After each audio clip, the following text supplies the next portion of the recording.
লট্টে শুটকি দিয়ে ভিন্নভাবে ভিন্ন স্বাদে একটি ভর্তা রেসিপি তৈরি করব। আশা করি আজকের রেসিপিটা অনেক বেশি ভালো লাগবে, বিশেষ করে যারা শুটকি মাছ খেতে ভালোবাসে। তো এখানে আমি বেশ কিছুটা পরিমাণ লট্টে শুটকি নিয়ে মিডিয়াম পিস করে কেটে নিয়েছি। একদম টকবগা ফুটন্ত পানি আমি এর মধ্যে দিয়ে দিলাম। মাছটাকে আমি 20 মিনিটের জন্য রেখে দিয়েছিলাম।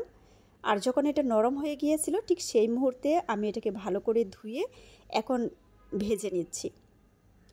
আমি এখানে নর্মাল তেল দিয়েছি, আপনারা চাইলে সরিষার তেলটাও অ্যাড করতে পারেন। শুটকিটা কিছু সময় ভেজে এখন আমি এর মধ্যে রসুনের কোয়া, পেঁয়াজ কুচি, কাঁচামরিচ, শুকনো মরিচ, তবে ঝালটা অবশ্যই আপনারা রুচিসম্মতভাবে দিবেন যারা যেরকম খেতে ভালোবাসেন।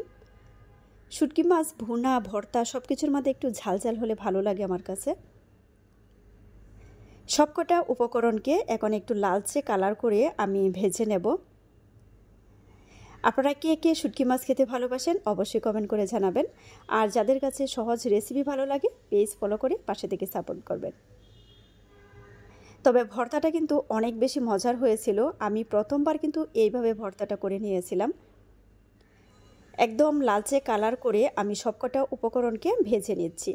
তবে এখানে কিন্তু আমি মাছটাকে ভালো করে ভেজে নিচ্ছি, তবে এটা কিন্তু সফট থাকবে শেষ পর্যন্ত।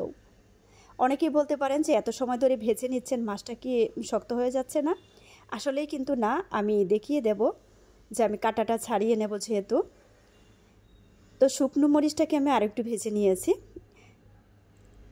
আর এই তো দেখতে পাচ্ছেন আমি কাঁটাটা ছাড়িয়ে নিচ্ছি। আর মাছটা কিন্তু অনেক বেশি সফট। আপনারা যখন গরম পানির মধ্যে 15 থেকে 20 মিনিটের জন্য রেখে দিবেন তখন মাছটা কিন্তু একদম নরম হয়ে যায়। আমি একটি ব্লেন্ডারের জগের মধ্যে সবকটা উপকরণ দিয়ে আমি হালকা একটু ব্লেন্ড করে নেব। একদম মিহি করা যাবে না, যেন একটু গোটা গোটা থাকে সেভাবে। দাঁতের নিচে পড়লে খেতে কিন্তু ভীষণ ভালো লাগে। এখানে পেঁয়াজ কুচি দিয়ে দিচ্ছি, সেই সাথে লবণ। আমি কিন্তু এই উপকরণগুলোর মধ্যে আগে কোনো লবণ অ্যাড করিনি। পেঁয়াজটাকে একটু চটকে নিয়ে এখন সবকটা উপকরণকে মেখে নিচ্ছি।